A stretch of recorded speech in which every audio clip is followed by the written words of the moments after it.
राधे राधे। मैं पंडित विकास कुमार व्यास पुनः आप सबके समकक्ष उपस्थित हुआ हूं। एक नया टॉपिक है कि पैसे आपके अवश्य हैं, परंतु संसाधन और जो संपदा है प्राकृतिक, वो पूरे समाज के लिए है, पूरे समाज के हित की है। हमें बहुत ज्यादा इस पर सोच विचार करने की आवश्यकता है, क्योंकि हम दूसरों को दिखाने के लिए जब रेस्टोरेंट जाते हैं या हम शादी विवाह आदि समारोह में देखते हैं कि हम इतना खाना बनवा लेते हैं या इतना खाना ऑर्डर कर देते हैं, और जब नहीं खा सकते तो वो सारा खाना, आप सोचिए 1/3 1/3 ऑफ द फूड तो सारा वेस्टेज में चला जाता है, उसको फेंक दिया जाता है। आइए इससे जुड़ी हुई एक सत्य घटना आपको सुनाता हूं, क्योंकि जैसे मुझे पढ़ने का बहुत शौक है, मेरी रुचि है, तो मैं एक आर्टिकल में पढ़ रहा था कि एक भारत के बहुत बड़े बिजनेसमैन, इंडस्ट्रियलिस्ट जर्मनी के हेम्सबर्ग में काम के बीच में कहीं खाना खाने के लिए पहुंचे अपने कलीग्स के साथ, अपने सहयोगियों के साथ, और वहां जो उनको लेकर के जा रहा था, जो वहां पर उनको घुमाने फिराने के लिए गाइड था या एस्कॉर्ट जिसको आप बोल सकते हो, वो उनको लेकर जिस रेस्टोरेंट में पहुंचा, उस रेस्टोरेंट में पहुंचते ही वो इंडस्ट्रियलिस्ट एकदम शॉक्ड हो गए, क्योंकि सामने की टेबल पर एक जोड़ा बैठा था, एक नवयुवक नवयुवती के खाने की मेज पर केवल 2 डिशेस थी और 2 बियर की बोतल्स थी। उन्होंने ऐसा सोचा कि ये इसको घुमाने लाया है, कि इसको क्रोधित करने लाया है, कि गुस्से में आ जाएगी, इससे कभी बात ही नहीं करेगी, केवल इतना सा खाना खिलाए। बगल में देखा कि 1-2 औरतें और बैठी हैं, बूढ़ी थोड़ी सी, उम्रदराज, पर उनसे उन्हें क्या लेना देना था किसी से भी। वो जा करके, क्योंकि बहुत भूख लग रही थी, अपने चेयर पर बैठ गए टेबल पर, और उनके जो एस्कॉर्ट थे साथ में, जो उनके साथ घुमाने फिराने वाले गाइड थे, उन्होंने वहां पर ऑर्डर किया, क्योंकि वो जानता था कि भारतवर्ष से आए हैं और वहां खिलाने पिलाने का रिवाज बहुत है। और उसी रीति के अनुसार उसने बहुत सारा खाना मंगाया, और फिर जब खाना खा के उठे तो लगभग 25% खाना उनका जूठा उस टेबल पर पड़ा हुआ था। इस बीच में उन्होंने ये देखा था कि सामने की टेबल पे जो थाली पड़ी थी, जो युवक युवती बैठे थे, वेटर को ही उन्होंने कहा कि आप ही सर्विस कर दो। उसमें से आधा खाना वेटर ने इन लोगों को दिया और आधा खाना बगल की टेबल पे जो औरतें बैठी थी उनको दे दिया था। अब ये लोग बिल पेड करने के लिए खड़े हुए, उतनी देर में वहां से वो वृद्धा औरत उठ करके आई। तुरंत इंग्लिश में उन्होंने कहा कि ये जो आप छोड़कर जा रहे हो, ये बहुत गलत कर रहे हो। जो उनका गाइड था उसने कहा कि इससे आपको क्या परेशानी है, इसका हम लोगों ने पेमेंट किया है, तो आपको इससे कोई लेना देना नहीं है। तो उस महिला ने गुस्से में कहा, 1 मिनट रुको, और तुरंत अपना फोन निकाल करके किसी को फोन मिलाया, और 5 मिनट के अंदर में एक वर्दी पहने हुए कोई ऑफिसर जैसा व्यक्ति वहां पर पहुंचा। पता चला जो नेशनल रिसोर्सेज होते हैं उसका कोई ऑफिसर था, और आकर के उसने सारी बातें सुनी।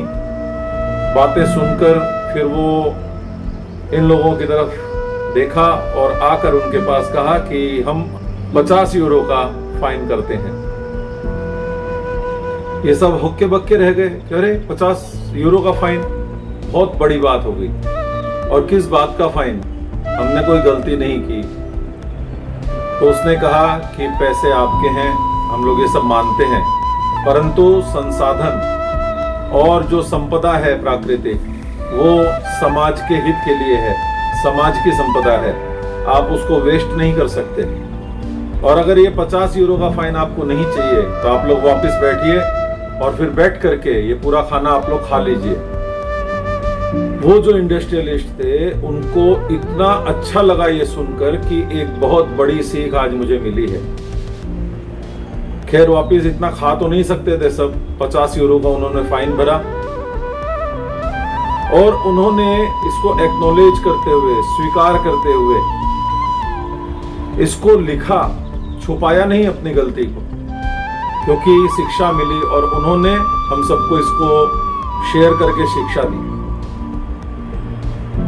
आप जानते हैं उन महान इंडस्ट्रियलिस्ट का नाम क्या है? वो हमारी भारतीय धरती के सच्चे सपूत, सच्चे रत्न जिसको कहा जाए, श्री रतन जी टाटा। आज मैं यही आपसे शेयर कर रहा हूं कि कुछ भी हो जाए, जूठा छोड़ने की जो आपकी आदत है, बुरी आदत, इसको आप बदलिए।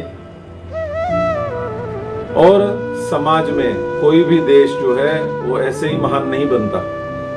देश महान बनता है जब उसके नागरिक, उसकी जनता महान बनती है और अंदर से वो लोग अच्छे बनते हैं अपने देश के प्रति। तो संसाधन की कमी ना हो, इसको ध्यान रखिए। नहीं तो गूगल में सर्च करिए, आपको कई ऐसे देश मिल जाएंगे और ईस्ट अफ्रीका और सब में तो आप देखोगे कि बच्चे जो हैं वो बेचारे भूखे मर जाते हैं। हमारे भारत में भी कई ऐसी जगह हैं जहां खाना पूर्ण रूप से नहीं खाते, खा नहीं पाते क्योंकि उनको मिलता नहीं, उनके पास साधन नहीं है, कुपोषण के शिकार हो जाते हैं। आप सबसे यही प्रार्थना है विशेष रूप से कि ये 3-4 बहुत अच्छी अच्छी आदतें अपने में और अपने बच्चों में डालिए। सबसे पहली आदत कि शादी विवाह में भी उतना ही बनाओ जो आपको फेंकना ना पड़े। एक किसी रेस्टोरेंट में पढ़ा था कि इतना ही लो थाली में जो व्यर्थ न जाए नाली में। क्योंकि प्रकृति को आप जब अपनी कुछ चीजें देते हो तो प्रकृति आपको 100 गुना करके वापस देती है। आप जूठा छोड़ोगे तो आगे जा करके अन्न खाने के लिए मोहताज होगे, इसमें कोई दो राय नहीं है। तो आप और आपके बच्चे बिल्कुल इसको फॉलो करें। और आपसे ये भी कहता हूं कि मेरे इस YouTube चैनल को भी आप फॉलो करें, सब्सक्राइब करें, लाइक करें और शेयर करें। दूसरी आदत ये डालिए कि कुछ भी हो जाए, जल को बिना कारण से हम गलत उपयोग नहीं करेंगे जिससे वो वेस्ट हो जाए।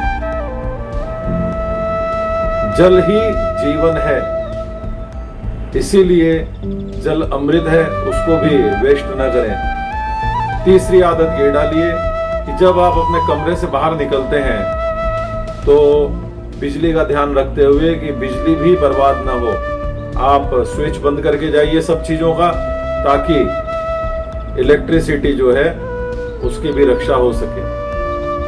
चौथी सबसे जरूरी जो बात है, कभी भी कूड़ा करकट अपने शहर में, अपने रास्तों में, अपने बिल्डिंग्स में, अपने कॉम्प्लेक्स में इधर उधर ना फेंकें। जो कुछ खा रहे हैं, रेपर से कुछ खा के निकाला और रेपर हटा दिया, नीचे फेंक दिया, वैसा ना करें। या तो पॉकेट में रख लो, गाड़ी में बैठे हो तो गाड़ी में एक छोटा सा प्लास्टिक अलग रखो, उसके अंदर रख दो, या एक प्लास्टिक बैग कैरी कर लो जो आप ले जाओ और ले जा करके उसको फिर कहीं डस्टबिन दिखे जहां कूड़ा सब फेंक रहे हैं वहां फेंक दो। क्योंकि स्वच्छ बनेगा भारत तो हमारी मानसिकता भी उस स्वच्छ भारत को और दर्शनीय भारत को देखकर और ज्यादा दर्शनीय और ज्यादा स्वच्छ होगी।